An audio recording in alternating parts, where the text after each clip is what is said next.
العلي العظيم. أعوذ بالله من الشيطان اللعين الرجيم. بسم الله الرحمن الرحيم. الحمد لله رب العالمين.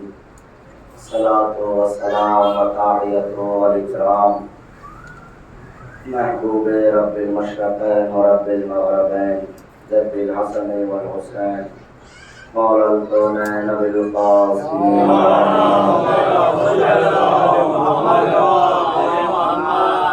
آل بيته الطيبين الطاهرين المعصومين المظلومين ولعنة الله على أعدائهم أجمعين من يومنا هذا إلى قيام يوم الدين. أما بعد. بسم الله الرحمن الرحيم. فمن أظلم ممن افترى على الله كذبا أو كذب بآياته فلا يفلح الظالمون. صلوات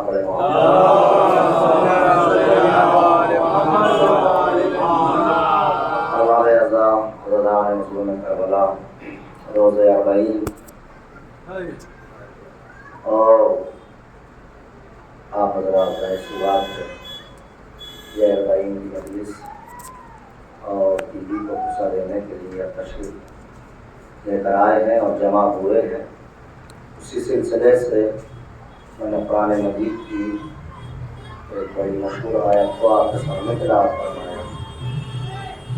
قرآن مجید کتاب ہدایت ہے، قرآن کتاب دستور ہے، کتاب قانون ہے. ارشاد ہوتا ہے فمن اظلم ممن افترى علی اللہ کذبا.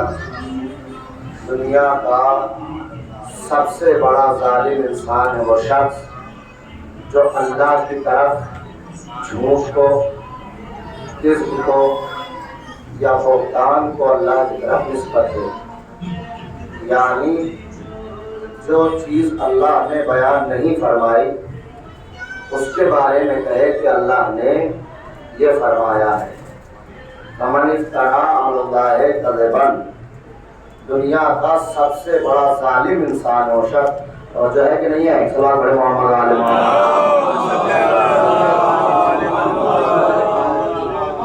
دنیا کا سب سے بڑا ظالم انسان وہ شخص ہے جو اللہ کی طرف جھوٹ کو، کذب کو یا بہتان کو نسبت دے.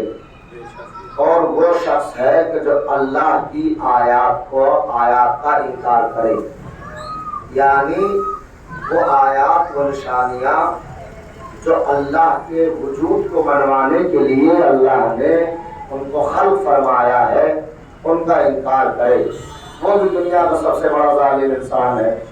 اور پھر اللہ ارشاد فرماتا ہے فلا یفلح الظالمون. اور دنیا کے کسی زمانے میں بھی ظالم کامیاب نہیں ہو سکتا. ظالم انسان کبھی بھی کامیاب نہیں ہو سکتا. یہ ایک سادہ لفظوں میں ترجمہ تھا جو میں نے آپ کی خدمت میں پہنچا دیا. اب آ جائیے اس آیت کی تفسیر کی طرف. اس آیت کی تفسیر کیا ہے؟ آیت ایک مرتبہ سن لیجیے. فمن اظلم ممن افترى علی اللہ کذبا. جو اللہ کی طرف جھوٹ کو نسبت دے یا وہ عہدہ جو اللہ نے کسی کو عطا نہیں فرمایا اور وہ یہ کہہ دے کہ مجھے اللہ نے یہ عہدہ عطا فرمایا ہے. دنیا کا سب سے بڑا ظالم انسان ہے. مثلا اللہ نے کسی کو توجہ رکھیے گا، اللہ نے کسی کو نبی نہیں بنایا اور وہ یہ دعویٰ کرے کہ میں نبی اللہ ہوں. دنیا کا سب سے بڑا ظالم انسان ہے. اللہ نے کسی کو رسول نہیں بنایا اور وہ یہ دعویٰ کرے کہ میں رسول اللہ ہوں. دنیا کا سب سے بڑا ظالم انسان ہے. اللہ نے کسی کو امامت اور امام نہیں بنایا اور وہ یہ دعویٰ کرے کہ مجھے اللہ نے امام بنا کر بھیجا ہے. دنیا کا سب سے بڑا ظالم انسان ہے. اور اگر آپ بیدار ہیں تو لیجیے ایک جملہ کہہ دیتا ہوں میں. اللہ نے کسی کو خلیفہ نہیں بنایا اور اللہ نے کسی کو خلافت عطا نہیں کی، اپنا خلیفہ نہیں بنایا اور وہ یہ اعلان کرے کہ مجھے اللہ نے خلافت خلافت عطا فرمائی ہے دنیا کا سب سے بڑا ظالم انسان ہے.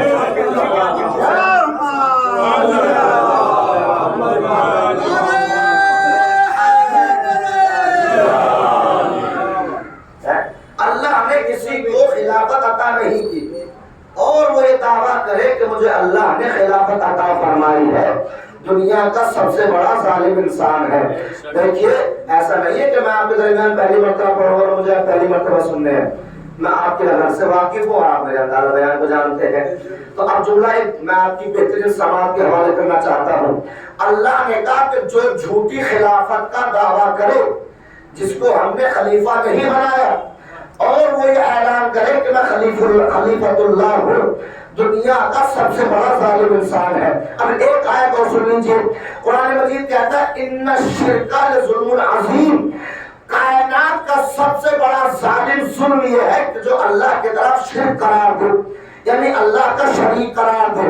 اس کا مطلب یہ ہے کہ جھوٹا دعویٰ کرنے والا اور شرک کو اللہ نے ایک ہی کیٹیگری میں کھڑا کیا ہے.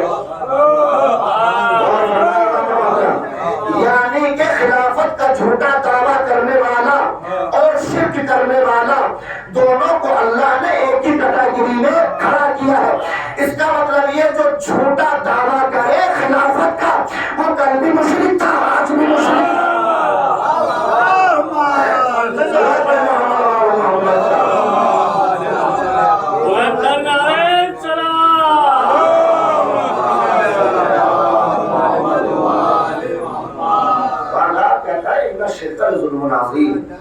شرک سب سے بڑا ظلم ہے.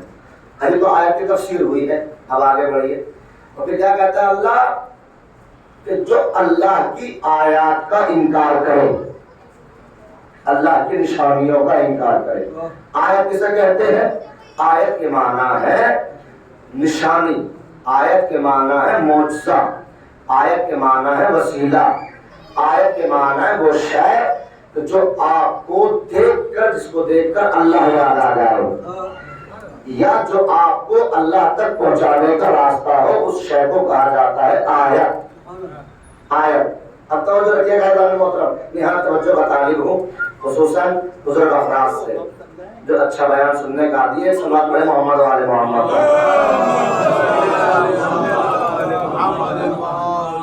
یہاں دیکھ دو آیت پڑھوں اور یہاں توجہ کا طالب ہوں. میرا متوجہ ہے آپ.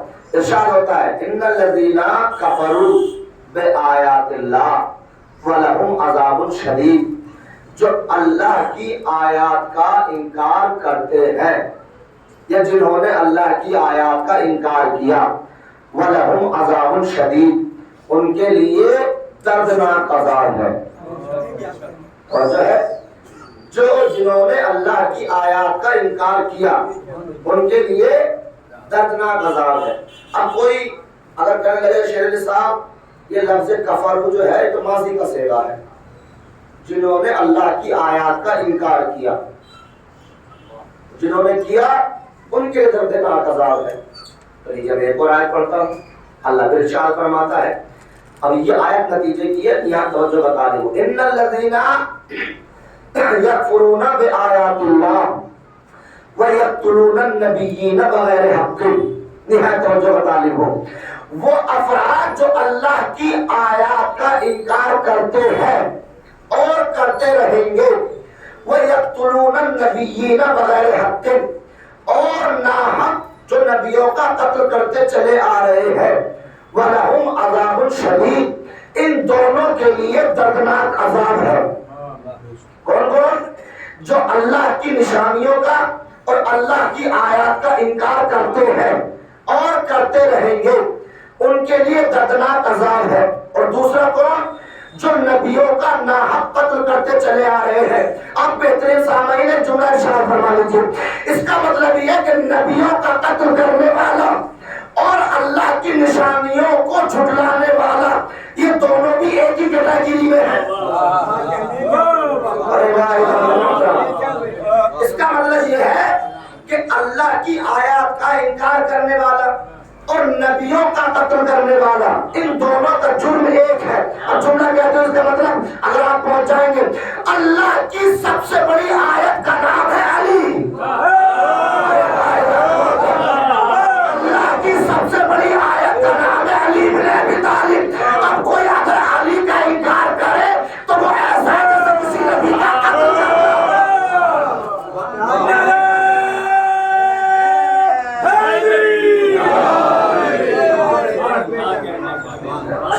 کی آیت ہے، میرا کچھ نہیں۔ اس کا مطلب یہ ہے کہ کائنات، قرآن کہتا ہے وَلَقَدْ رَأَىٰ، سورہ نجم کی آیت ہے وَلَقَدْ رَأَىٰ مِنْ آیَاتِ رَبِّهِ الْكُبْرىٰ، معراج کے لیے کہتا ہے پروردگار کہ ہم نے اپنے حبیب کو اپنی سب سے بڑی آیات کی زیارت کرنے کے لیے بلایا، سب سے بڑی نشانی کی دکھانے کے لیے بلایا۔ کون تھے وہ؟ امام مفسر نے لکھا وجود علی بن ابی طالب، محترم، تو اللہ کی سب سے بڑی آیت ہے وجود علی بن ابی طالب۔ اب کوئی اگر ولایت علی کا انکار کرتا ہے تو گویا وہ اس کیٹیگری میں ہے جیسے کسی نبی کا قتل کرنا۔ محمد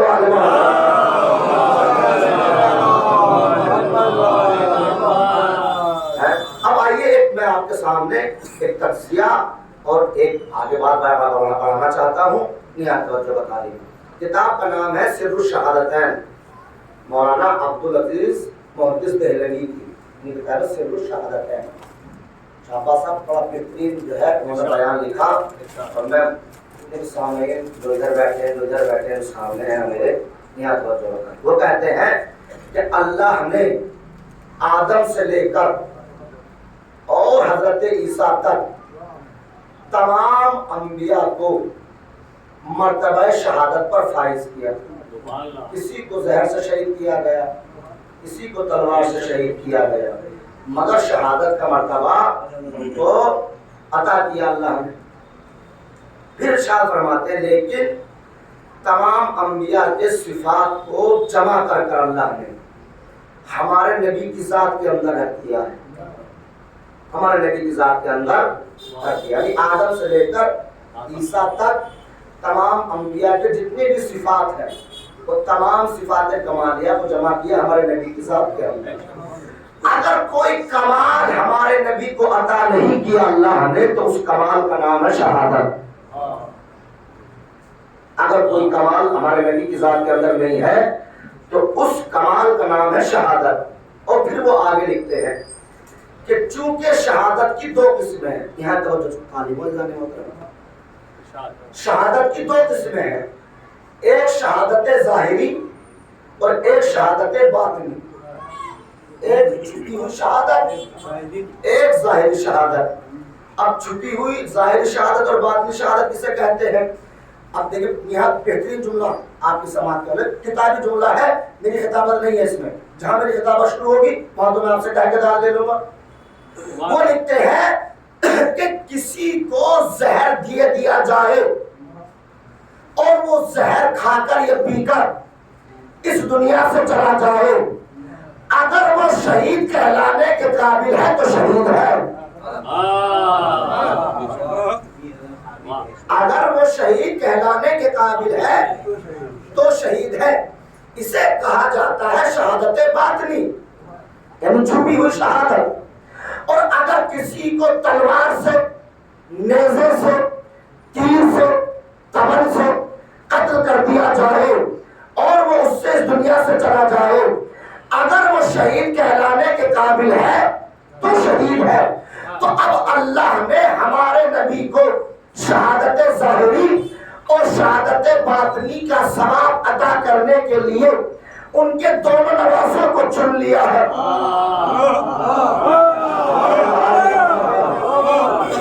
اللہ نے یہ ہماری کتاب نہیں ہے، اہل سنت کے سر الشہادتین کے مولانا عبدالعزیز شاہ محدث دہلوی لکھتے ہیں صفحہ نمبر 128 پر، اب جا کر دیکھیے گا، وہ کہتے ہیں اللہ نے ہمارے نبی کو شہادت کا مرتبہ عطا کرنے کے لیے، دونوں شہادتوں کا مرتبہ عطا کرنے کے لیے ان کے دونوں نواسوں کو چن لیا۔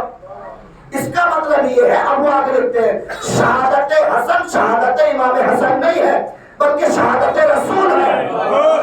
ارے شہادت امام حسن شہادت امام حسن نہیں ہے بلکہ شہادت رسول ہے، اور شہادت امام حسین شہادت امام حسین نہیں ہے بلکہ شہادت رسول ہے۔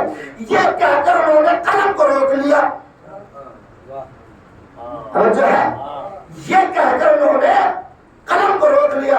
میرا شاہ عبدالعزیز محدث دہلوی سے ایک سوال ہے کہ شاہ محدث دہلوی صاحب، آپ نے جس مقام پر قلم کو روکنا تھا وہاں قلم کو نہیں روکا، اس سے ایک جملہ پہلے قلم کو روک لیا، جہاں آپ نے یہ لکھ دیا تھا کہ شہادت حسن نہیں، شہادت رسول ہے، اور شہادت حسین نہیں، شہادت رسول ہے، تو یہ بھی لکھ دیتے کہ حسن کا قاتل کون ہے، حسین کا قاتل کون ہے، تو قیامت تک مسئلہ حل ہو جاتا۔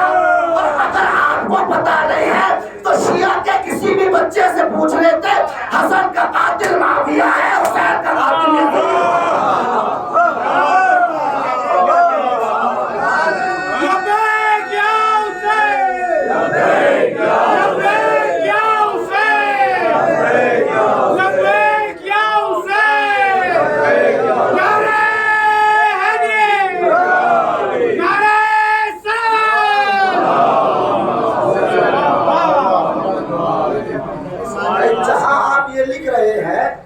شہادت امام حسن شہادت امام نہیں ہے بلکہ شہادت رسول ہے، تو یہ بھی تو بتائیے کہ حسن کا قاتل کون ہے، یہ بھی تو بتائیے امام حسین کا قاتل کون ہے، پہلے ہی ایک جملہ پہلے قلم کو روک لیا۔ تو مرتبہ شہادت، چونکہ یہاں سے دیکھیے تمیل میں نے سمیٹ دی، تمیل بیان کرنا میرے لیے بہت ضروری تھا۔ اب یہاں سے آپ شہادت کی منزلت کو سمجھیے، شہادت کسے کہتے ہیں، چونکہ روزہ اربعین ہے، اور چاہتا ہوں میں کہ امام حسین علیہ السلام کی عصمت، میرے پاس 20 منٹ کا وقت رہ گیا، 20-25 منٹ میں بیان کو سمیٹ دوں گا۔ ایک بلند ترین صلوات پڑھے محمد۔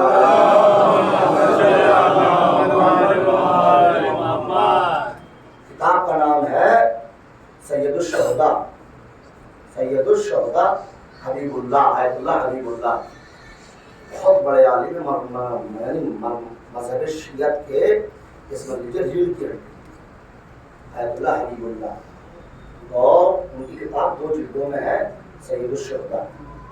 انہوں نے اس میں شہادت کے سلسلے سے جو معرفت امام حسین بیان فرمائی، آپ اسے سنیں، اس منزل پر لے جا کر انہوں نے شہادت کو چھوڑا۔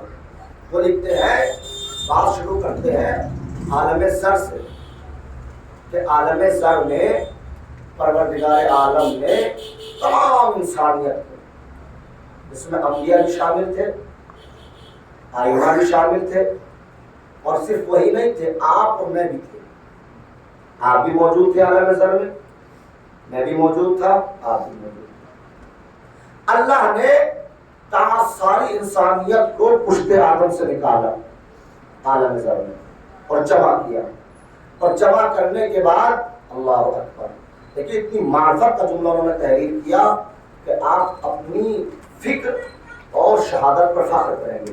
اللہ نے آواز دے کر کہا، کون ہے جو مجھ سے امت محمدی کے گناہگاروں کو خریدے شہادت مطلقہ کے بدلے میں؟ مجھ سے بات یہاں کی نہیں ہو رہی، عالم زر کی، عالم زر کی، اور اس کو انہوں نے حدیث قدسی کی شکل میں لکھا ہے۔ تو حدیث قدسی کے معنی یعنی وہ بیان جو قرآن میں نہ ہو مگر کلام اللہ کا ہو۔ کہا کون ہے جو امت محمدی کے گنہگاروں کو مجھ سے خریدے شہادت مطلقہ کے بدلے میں؟ کون کہہ رہا ہے؟ اللہ، ساری انسانیت سے۔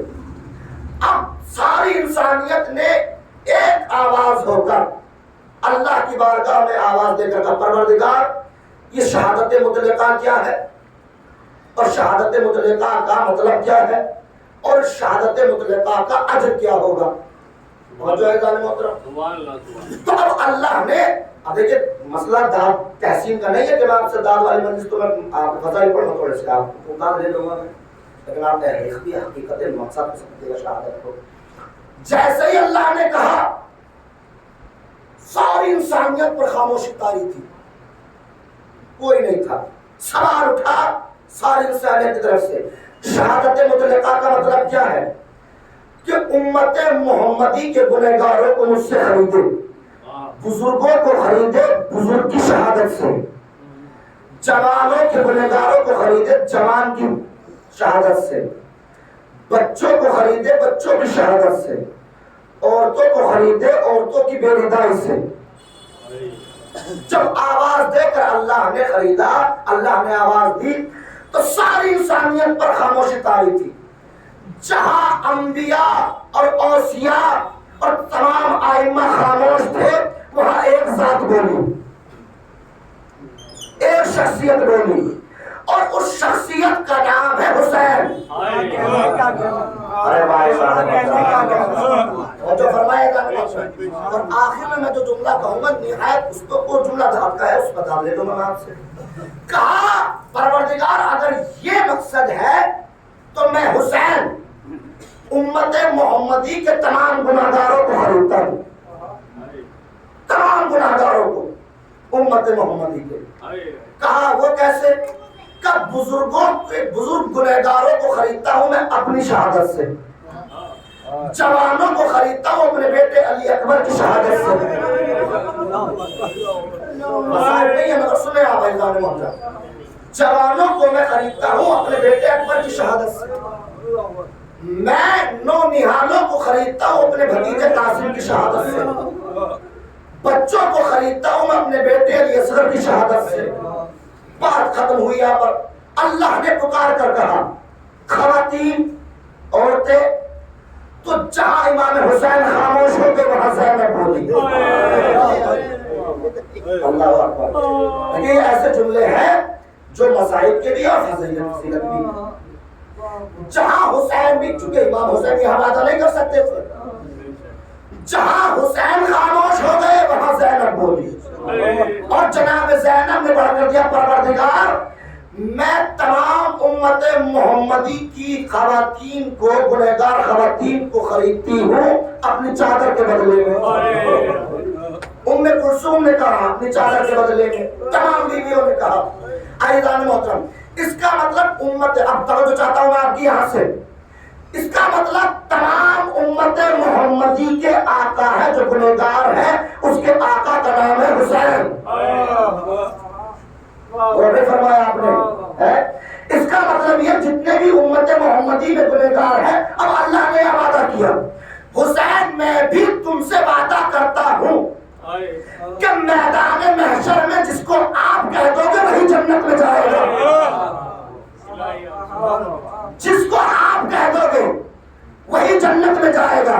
اسی لیے آیت اللہ حبیب اللہ نے اس روایت کو تحریر کرنے کے بعد ایک جملہ تحریر کیا, اور میں یہ کہہ کے داد لوں گا کہ اسی لیے حسین کو کہا جاتا ہے السلام علیک یا طبیب الاسیان, اے گناہگاروں کے طبیب آپ پر سلام ہو. اے گناہگاروں کے طبیب, گناہگاروں کے طبیب.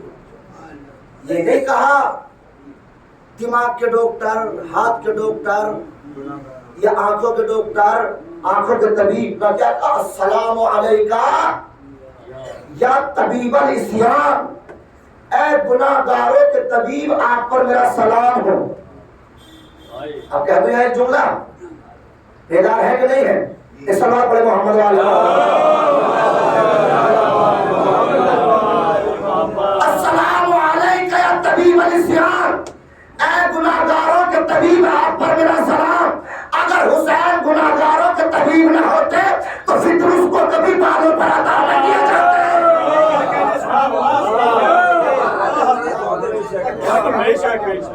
اگر حسین گناہگاروں کے طبیب نہ ہوتے تو فطر اس کو کبھی بالوں پر نہ ملتے. السلام علیکم. جب یہ عہد نامہ لکھا گیا, ایسے نہیں ہوا کبھی آپ سوچے بس زبانی ہو گیا کلام, نہ, ایک نامہ تحریر کیا, جبرائیل نے اس کو تحریر کیا. جا کر دیکھے حبیب اللہ, اور آج کوئی معمولی چیز نہیں ہے کتابوں کو تلاش کرنا, میرے پاس ہے, آپ دیکھیں حبیب اللہ نے کیا تحریر کیا. ایک نامہ تحریر کیا گیا, جبرائیل نے نامہ تحریر کیا.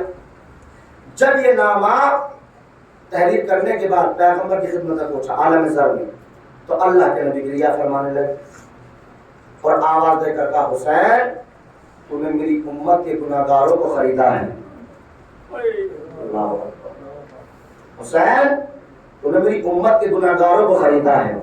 حسین میں بھی اس وقت تک کسی کو جنت میں نہیں جانے دوں گا جب تک تم نہ کہہ دو. اللہ اکبر. پیغمبر کے نے دستخط کیے, سائن کیے, نام لکھا عہد پر. یہ نامہ علی مرتضیٰ کے پاس پہنچا. امام علی نے نامے کو دیکھا اور دیکھنے کے بعد گریہ فرمایا اور گریہ فرمانے لگے، آواز دے کر کہا حسین میرے لال، تو نے میرے بھائی میرے نبی اور میرے آقا حسین پیغمبر کی محمد کی امت کے گناہگاروں کو خریدا ہے، میں علی بھی تجھ سے وعدہ کرتا ہوں اس وقت تک کسی کو جنت میں نہیں جانے دوں گا جب تک تو نہ کہہ دے گا۔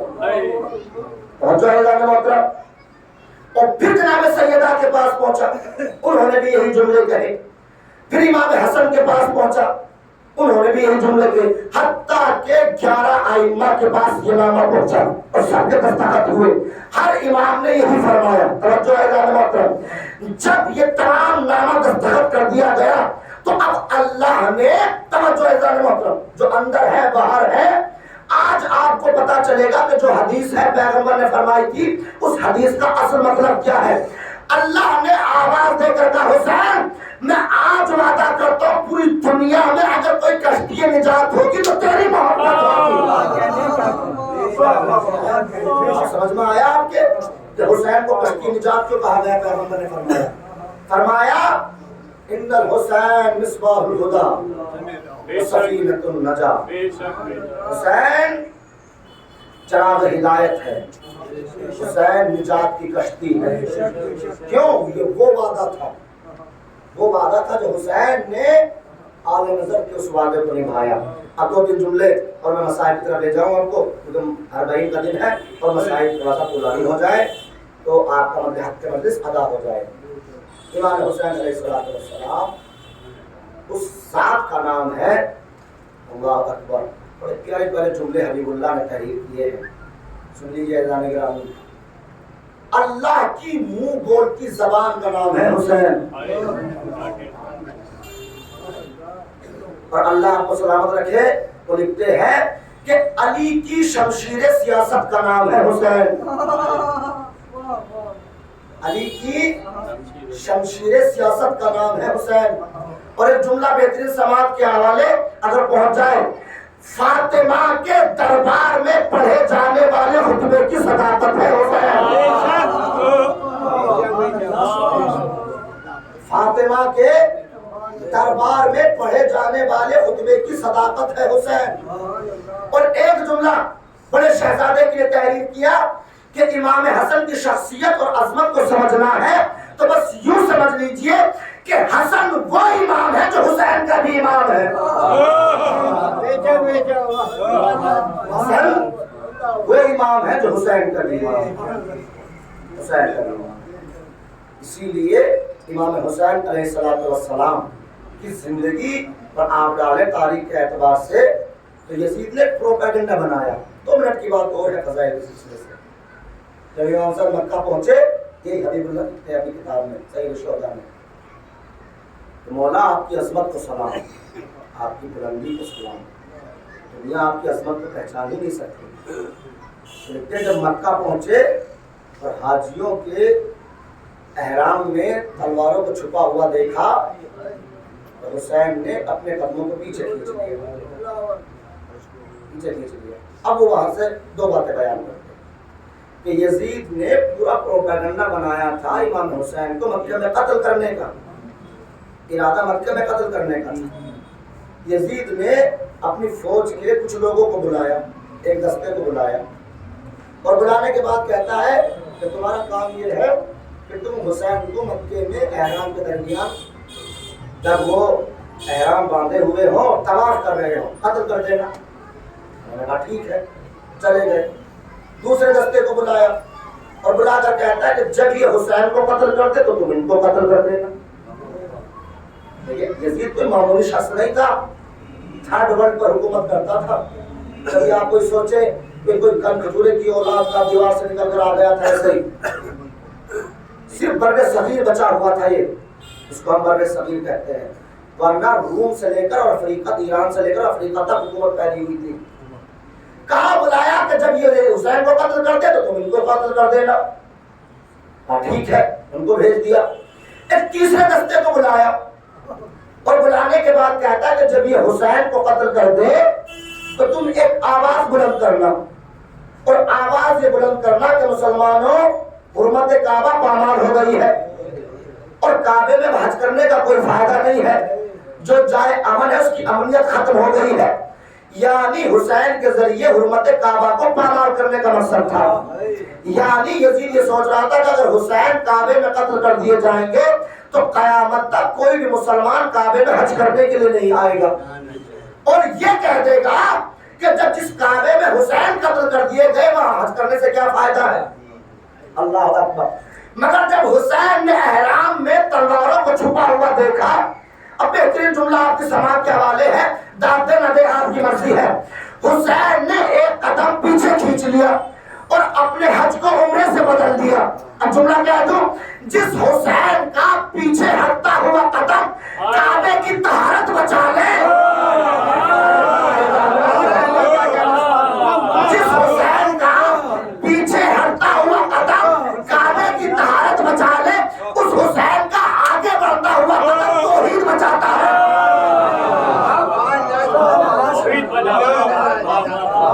حسینیت حسینیت حسینیت نعرہ حیدری، سبحان اللہ سبحان اللہ۔ کربلا میں اسلام کفر کی جنگ تھی۔ اگر میرے اور آپ کے اندر یہ جرأت پیدا نہیں ہے کہ ہم ظلم کے خلاف آواز بلند کر سکیں تو ہمیں حسینی کہنے کا کوئی حق نہیں ہے، اصلاً حق نہیں ہے۔ ظلم کے خلاف اگر آپ آواز بلند نہیں کر سکتے، امام حسین علیہ السلام کا کربلا میں سب سے بڑا نعرہ یہی تھا، ہیہات منا ذلہ، ذلت ہم سے دور ہے، ذلت ہم سے، اور جو ظلم پر خاموش رہ جائے دنیا کا سب سے بڑا ذلیل انسان ہے، دنیا کا سب سے بڑا ذلیل انسان۔ اللہ اکبر۔ آپ دیکھیں کہ کربلا 40 ہے، آج روزے 40، اس 40 کی پوری دنیا میں آج جو دیکھنے کو مل رہا ہے، آپ دیکھیں دنیا کے فقیر لوگ، مفلس لوگ، بھوکے لوگ کھلانے والوں کے پیروں میں پڑے رہتے ہیں، مگر اس 40 کا کمال ہے کہ کھلانے والے کربلا میں کھانے والوں کے پیروں میں پڑے ہوئے ہیں۔ کمال امام حسین ہے کہ نہیں 40؟ مگر آپ جمع ہوئے ہیں چہلم منانے کے لیے، آپ جمع ہوئے ہیں امام حسین علیہ السلام کا قصہ دینے کے لیے، ان کی مفاتیں مانتے ہیں۔ آپ سنتے چلے آ رہے ہیں مسائل، مگر آپ نے سوچا کبھی اس چہلم کو، اس 40 کو زینب نے کیسے بنایا؟ دیکھیے میں کتنی اچھی خطابت کروں، کتنی اچھی تقریر کروں، لیکن جنت سے آنے والی بیویوں سے بڑا دنیا میں کوئی عالم نہیں ہے۔ وہ ہمارا علم سننے نہیں آتی، انہیں سوائے غصے کے کچھ نہیں چاہیے، سوائے غصے کے کچھ نہیں چاہیے۔ اللہ اکبر۔ اور امام محمد باقر فرماتے ہیں کہ اگر کسی کی پلکیں ہمارے جد کے غم میں نم ہو جائے، صرف بھیگ جائے، اور اسی حالت میں وہ اپنی سب سے بڑی دعا کو مانگ لے، تو میں محمد باقر وعدہ کرتا ہوں کہ دعا قبول ہوگی، صرف پلک بھیگ جائے، اور یہی اس کی بخشش کی ضمانت ہے۔ آپ مجلس کر کے اپنے اپنے گھروں کو چلے جاتے ہیں، مگر جنت سے آئی ہوئی ایک 4 برس کی بچی اپنی دادی سے بڑھ کر پوچھتی ہے، دادی یہاں فلاں بندہ مومن بیٹھ کر رو رہا تھا، دادی یہاں فلاں بندہ مومن بیٹھ کر رو رہا تھا، دادی یہاں فلاں بندہ مومن بیٹھ کر رو رہا تھا۔ آواز دے کر کہتی ہے، دادی ان کو کوئی روکتا نہیں ہے، ان کو کوئی ٹوکتا نہیں ہے، دادی ان کو کوئی مارتا نہیں ہے۔ جناب سیدہ فرماتی ہے، سکینہ کوئی کیوں روکے گا، کوئی کیوں ٹوکے گا، کوئی کیوں مارے گا، کہ تو تیرے باپ کا ماتم کرنے کی ضرورت ہے۔ ایک مرتبہ سکینہ آواز آگے بڑھ کر کہتی ہے، دادی ذرا روتے ستائیں گے کہ میں بھی تو اپنے باپ کو روتی تھی، لیکن جب میں روتی تھی تو کبھی شکر تماچے مارتا تھا، کبھی تازیہ میں مارتا تھا۔ اللہ اکبر۔ 1 سال کے بعد جناب سکینہ کے 2 ارمان تھے اور 2 غم تھے جناب سکینہ کے، جو جناب سکینہ کو 2 غم زندان شام میں اس دنیا سے لے گئے۔ ایک سب سے بڑا غم جناب عباس کی شہادت کا تھا۔ اور میرے کہنے کا مقصد یہ نہیں ہے کہ باپ کی شہادت کا غم نہیں تھا، سب سے بڑا غم عباس کی کی شہادت کا تھا. یہی وجہ ہے کہ جب بھی شمر تماچے مارتا تھا تو آواز دے کر کہتی تھی چچا چچا شمر تماچے مارتا ہے. اللہ اکبر. اور جانتے ہیں سب سے بڑا ارمان کیا تھا؟ جناب سکینہ کا سب سے بڑا ارمان تھا زندان میں جب بھی اڑتے ہوئے پرندوں کو تو آواز دے کر پوچھتی تھی اللہ پرندے کہاں جا رہے ہیں. ایک مرتبہ آواز دے کر کہتی تھی جناب زینب سکینہ یہ اپنے اپنے آشیانوں کو جا رہے ہیں. ایک مرتبہ آواز دے کر پوچھتی تھی بھوٹی اما ذرا یہ تو بتائیے ہمیں اپنے وطن جانا کب نصیب ہوگا. اللہ اکبر. اور دوسرا تیسرا سوال کرتی تھی بھوٹی اما ذرا یہ بتا دیجئے ہماری چھنی ہوئی چادریں کب واپس ملیں گی. اللہ آپ کی آوازوں پر رحمت نازل فرمائے. پروردگار آپ کی اس عبادت کو قبول فرمائے. مگر سنو اللہ اکبر. جب 1 سال کے بعد اہل بیت اطہار کو رہائی ملی تو ایک مرتبہ جناب سید سجاد نے آ کر پھوپھی سے کہا پھوپھی اماں رہائی مل گئی ہے. یزید نے کہا اگر آپ یہاں رہنا چاہے تو یہاں رہیں اور آپ اگر مدینہ جانا چاہے تو مدینہ چلی جائے. جناب زینب نے عجیب جملہ کہا میرے بیٹے سجاد جا کر پہلے یزید سے کہو میں اپنے بھائی کا ماتم کرنا چاہتی ہوں. پہلے ہمارے لیے ایک گھر خالی کرایا جائے تاکہ ہم حسین کو دل بھر کر لے لیں اور دوسرے یہ کہ ہمارے لوٹے ہوئے تبرکات ہمیں واپس دے دو. بس چند جملے مسائل کیا ہے گانے کے رہنے جتنا رہ سکتے رہ لیجیے. ایک مرتبہ گھر کو خالی کرایا گیا. جناب زینب نے مسند کو بچھایا اور بچھانے کے بعد سید سجاد کو مسند پر بٹھایا. بٹھانے کے بعد کہتی ہے سجاد تجھے تیرے باپ حسین کا پرسا, سجاد تجھے علی اکبر کا پرسا, سجاد تجھے عباس کا پرسا, سجاد تجھے قاسم کا پرسا, ایک شہید کا پرسا دیتی جاتی ہے. سجاد نے زینب کو گلے میں باہر ڈال کر کہا اے بھوٹی اماں آپ کو محمد کا پرسا, اے بھوٹی اماں آپ کو محمد کا پرسا. اچانک کسی نے دروازے پر آواز دی اے بیویوں لوٹے ہوئے تبرکات آ رہے ہیں. اللہ اکبر. جیسے ہی سب سے پہلے شہداء کے سر آنا شروع ہوئے حسین کا سر آیا زینب نے بڑھ کر لے لیا. بیویوں میں کوہرام برپا ہو گیا. ایک ایک سر آتا رہا بیویاں لیتی رہی لیکن اچانک ایک کنیز ایک بڑا خوبصورت سا سر لے کر تخت میں گھر میں داخل ہوتی ہے. آواز دے کر کہتی ہے اللہ اکبر کتنا خوبصورت جوان ہے. ارے اس سے پہلے اس کی ماں مر گئی ہو, ارے اس سے پہلے اس کی ماں مر گئی ہو. اتنا کہنا تھا ان میں لیلا تڑپ گئی.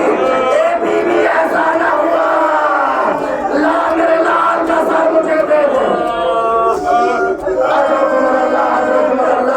بس چند جملے مسائل کی اور ہے. ایک مرتبہ چادروں کا آنا شروع ہوا. ایک ایک بیوی کی چادر آنا شروع ہوئی. بیویوں نے بڑھ بڑھ کر لے لیا. ایک کنیز آ کر کہتی ہے بیویوں یہ ایک چھوٹی سی چادر ہے کوئی لینے والا نہیں ہے ذرا بتاؤ تو صحیح یہ چادر کس کی ہے. کوئی جواب نہ ملا. بیوی نے کنیز نے پھر آواز دے کر کہا پھر کوئی جواب نہ ملا. ایک مرتبہ کنیز آواز دے کر کہتی ہے ارے کیا اس چادر کی لینے والی وہ خاتون مر گئی ہے. بس اتنا سنا زینب آگے بڑھی اے بیوی تو نے صحیح کہا لا چادر کو مجھے دے دے. چادر کو لیا قبر سکینہ پر ڈال دیا. اے بیٹی سکینہ وطن جا رہے ہیں لے کے سکینہ ناراض گئی. اے بھوٹی اماں جا کر سغرا کو سلام کہنا. اے سغرا اچھا ہوا تم نہیں آئی دیار بدار سر سے چادر اتر گئی. علی رحمت اللہ علیہ السلام الذین ظلموا علیہم بارے تجھے واسطہ محمد علی محمد کا جو مومن پریشان عالم کی پریشانی کو دور فرما. بارے تجھے واسطہ محمد علی محمد کا بانیان مجلس کی تمام نیک تمنا کو پورا فرما. بارے تجھے واسطہ محمد علی محمد کا شیعہ میں حضرت راز آتے ہی ان کی جان کی مال کی عزت کی آبرو کی حفاظت فرما. بارے تجھے واسطہ محمد علی محمد کا جو سامعین مومن مجلس میں تشریف لائے ہیں پروردگار تمام مومنین کی نیک تمنا کو پورا فرما. بارگاہ ہماری اس عبادت کو شرف قبولیت عطا فرما.